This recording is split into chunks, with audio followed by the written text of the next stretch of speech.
Hello everyone. In this video we are going to learn about contact resistance.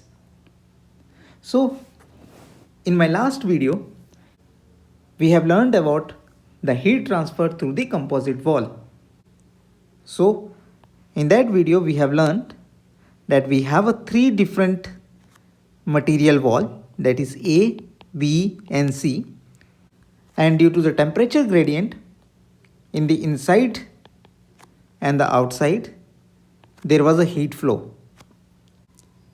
So if you will solve the heat equation, you will see your temperature profile as like this. So it is at a higher temperature, suppose 25 degrees Celsius, and this is at a lower temperature, suppose it is at minus 2 degrees Celsius.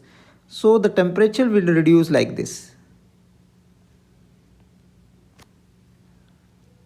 So at the interface you will observe that we don't have any temperature jump, and this can be possible only when our interface between two surfaces are very smooth.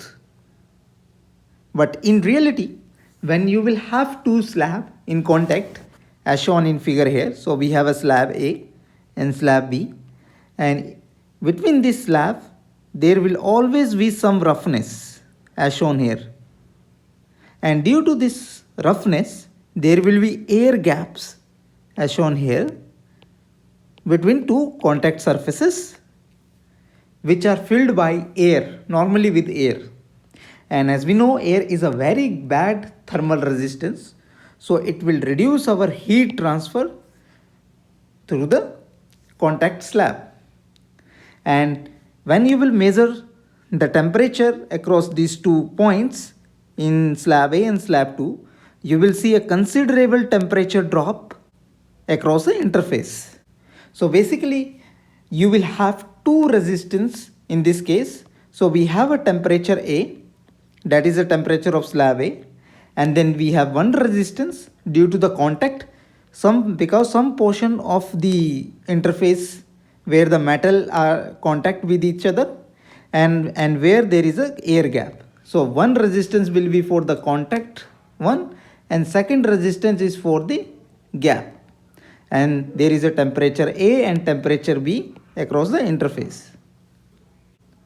We can also sum up these two resistance and we can name as a total resistance from a resistance network theory, and we can define our resistance as R resistance due to the contact equal to TA minus TB heat total.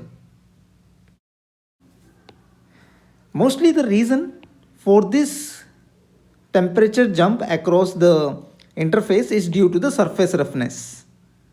And to overcome this problem, there are different methods. One of them is joint pressure, that is, we have two surfaces with irregular interface.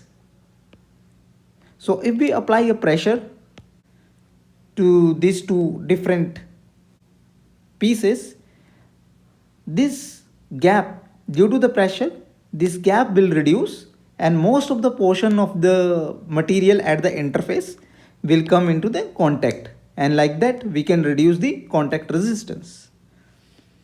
Second way to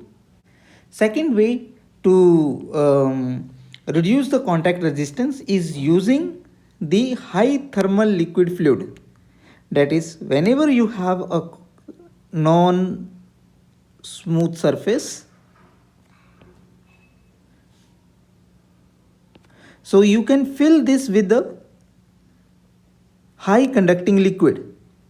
So instead of air, there will be some high contacting liquid. So this high thermal conductivity liquid will reduce the interface resistance, and due to which your heat transfer will increase.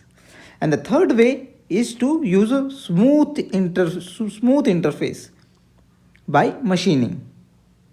So this is all about the contact resistance.